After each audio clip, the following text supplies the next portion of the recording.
Welcome back to Community Conversations. I'm your host, Steve Mantis, and my guest today is Richard Harvey, the Mayor of Nipigon. So, Richard, we were just talking really about, your baptism by fire. Yes. 2006, you become mayor of Nipigon and the major industries in the area. The mill in Red Rock shuts down, the plywood mill in Nipigon burns. But it's also a time where there's a change in terms of the Nipigon Bay. Mm-hmm. And in a way, this is, you mentioned, this is one of the things you ran on. My wife grew up in Red Rock. Yes. And her memory is you don't go to the lake because it's dirty, it's polluted, it's full of logs, it's full of stuff. But people aren't happy with that. And in a way, that's one of the transformations you've been involved in, is cleaning up the Nipigon Bay. So how's that been going? And tell me a little story about how that's happened over the last 10 years. Well, the thing is, with an area of concern, and just to give a bit of background on it, both Canada and the States working together identified areas around the Great Lakes that were considered areas of concern, areas where there were major impediments, environmental impediments that needed to be addressed. Personally, I believe that the whole Nipigon Bay is, of course, was one of the most serious areas because that is the headwaters for the entire Great Lakes and St. Lawrence Seaway. Right. If you look at it, that is the only major diversion, and paddle to the sea. Exactly. Coming right down the Nipigon. Exactly. And we have the Agoki diversion, so they're actually diverting water from the Arctic watershed down into the Great Lakes to make up for the water that's coming out down below. So it's a very serious issue. And certainly it's true that there were some very serious problems there. They identified the areas of concern, they looked at and they would list the major impediments. That doesn't mean you're talking about everything, but they're saying, here are the major things that have to be corrected, that have to be addressed in order to get this particular area on track to recovery. And so there were a number of different issues that were, for the Nipigon Bay area, that were recognized, one of which being the Nipigon sewage treatment plant. Another one being the issue with water flows on the river, because with the hydro dams that are there, they had been having these, just these big sways in water flow, which of course was destroying the fish habitat. Right. Other big areas were just the legacy from the days of the river runs, when they used to run all those logs down the river, and so much of the fish habitat, so much of the area was just filled with old pulpwood and that had to be cleaned out.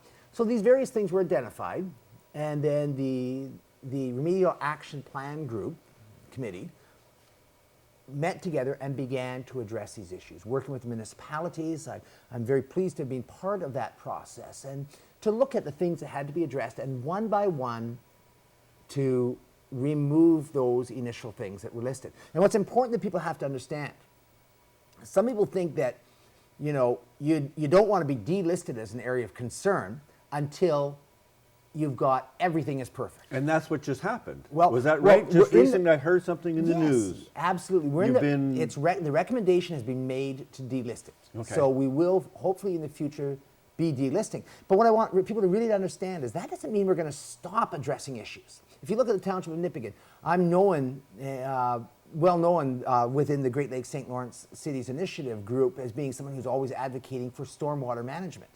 We have a stormwater management plan that we're working on right now, and we're really trying to address those issues. And some people are saying, well, you don't want to delist now because you're doing work on that. But stormwater management was not one of the issues that was listed as an original impediment. Right. It's a problem. Yeah. But as long as we're still an area of concern, we're supposed to be addressing those initial 5 areas, 5 issues, 5 impediments. And we've addressed those impediments. There are other things for us to move on to. And a lot of it's through getting funding, and there's all sorts of funding opportunities available. We're doing some amazing work with our stormwater work around town. As a municipality, one of the things we've addressed is sewer separation, which is where we have successfully separated so that there is absolutely are no crossovers between the stormwater and the sewer, which is, as you know, in a lot of communities, when you have a big storm event. That's right. It just flushes everything right into the lake. And when we actually built our new sewage treatment plant, we did not build in the capabilities for overflow.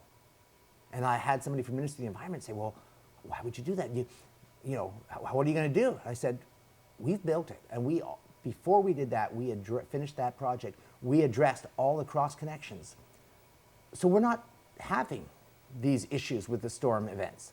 When there's a big storm, it doesn't make a difference in the So you amount have two separate systems. two totally separate systems. Pipes under the ground. One is the rainwater, and the other is your municipal sewage. And that's, I know Thunder Bay is in the process of looking at how to do that. And there's a number of things, like we put cameras down and went through our entire system with cameras to see what we could find. We did what's called smoke testing, where you pump smoke in.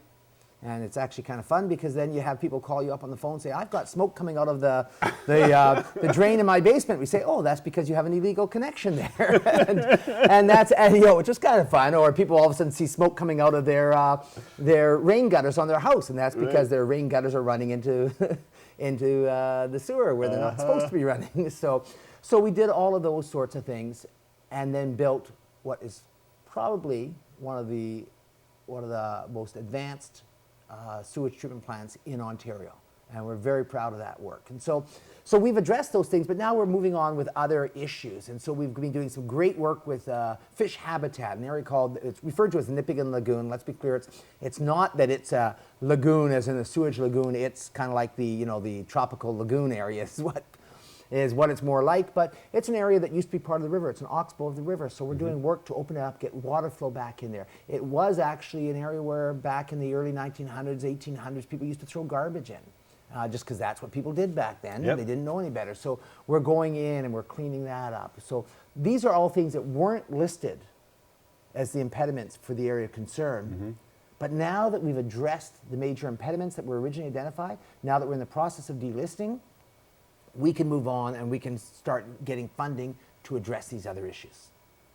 And so what's been the impact of cleaning up the bay and cleaning up the water course? What do you, I mean, I'm guessing that people are happy to be out in the bay more than they used to be. People are happy to be out in the bay, and there's still more work to be done, of course, but areas where before you couldn't even consider going, because as you said, your wife commented on the logs and the dirt. Yeah. And those areas, we have people swimming now where they didn't swim before. We have some beautiful wetlands that have been wonderfully developed up. We have pulled out massive amounts of, whether it's pulpwood, we have done fish habitat recovery. What to a lot of people is exciting is the fisheries are recovering. You know, the Nipigon River is the home of the world record speckled trout. Right. And for years, people had the idea that the speckled trout were gone. And because of the issues with both the log drives, the fluctuation on the river, we were down. Yeah. And we weren't getting the trout.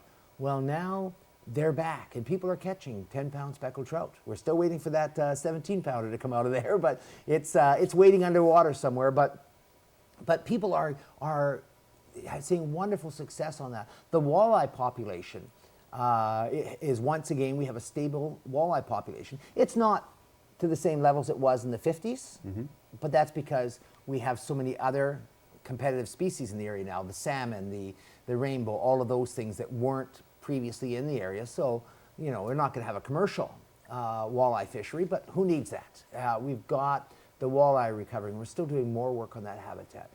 So those are the kinds of things, even just, and you know, it's interesting because someone mentioned this just recently that I'd shared years ago about, I'm going to get you to hold on that. We're going to come right back. Please stay with us. We'll be right back. Okay.